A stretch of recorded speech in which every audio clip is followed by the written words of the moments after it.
Hello, I am McDonald's. Once I was just a small restaurant on the outskirts of California. Today I feed more than 70 million people every single day. That means every second someone somewhere in the world is eating my burger or my fries. How did that even happen? Let me tell you my story. I was born in 1940.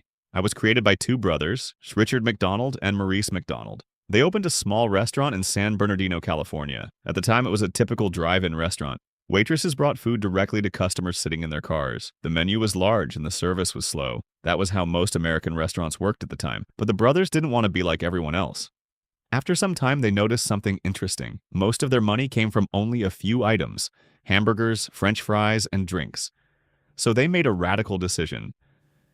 They closed the restaurant for several months and completely rebuilt the kitchen. This is when the speedy service system was born.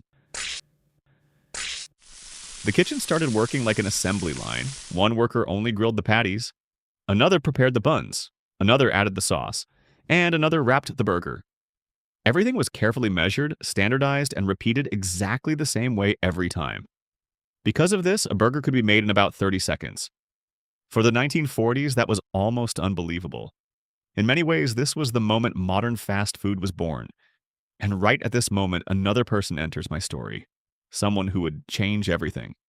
In 1954, a milkshake machine salesman named Ray Kroc noticed something strange. One small restaurant ordered 8 milkshake mixers at once. That was extremely unusual. He became curious and decided to visit the restaurant himself. When Ray Kroc saw the system the brothers had built, he immediately realized something important. This small restaurant could become thousands of restaurants. In 1955, he opened the first franchised McDonald's restaurant in Des Plaines, Illinois.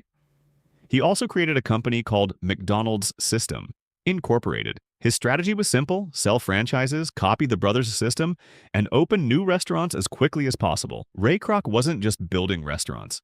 He was building a system that anyone could replicate.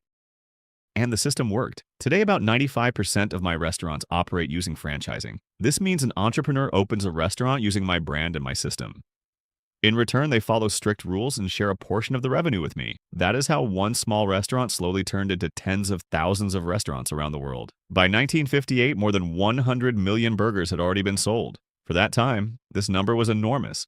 In 1961, Ray Kroc bought all rights to me for $2.7 million. The brothers left the business, and Kroc now had full control of the brand. But there is an interesting detail in this story. According to their agreement, the brothers were supposed to receive 0.5% of all McDonald's sales. The problem was that this agreement was never written into the contract. It was only a handshake deal.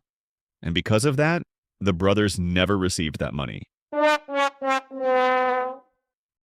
From this moment, Ray Kroc started building a global machine. He didn't just want to open restaurants. He wanted people everywhere in the world to recognize me instantly. This is when marketing became extremely important. In the 1960s, a new character appeared who millions of children would soon recognize: Ronald McDonald.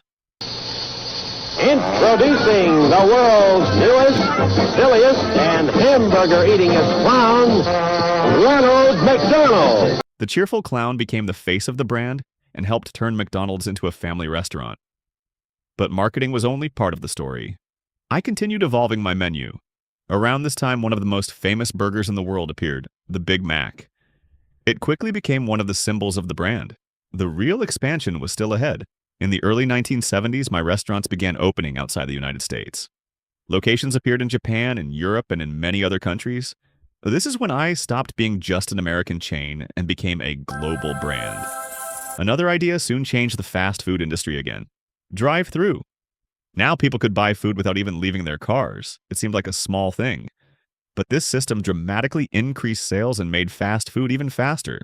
By the 1980s, my restaurants were already operating in dozens of countries. That's when I became the most famous fast food chain in the world. But one of the most famous moments in my history happened in 1990. I opened my first restaurant in Moscow. On opening day, more than 30,000 people stood in line. For many of them, it was not just the opening of a restaurant. It became a symbol that the world was beginning to change. Today, I have more than 40,000 restaurants around the world, and every day I serve tens of millions of people. And it all started with a small restaurant in California, and two brothers who just wanted to make burgers faster. And US President Donald Trump also worked in my restaurant.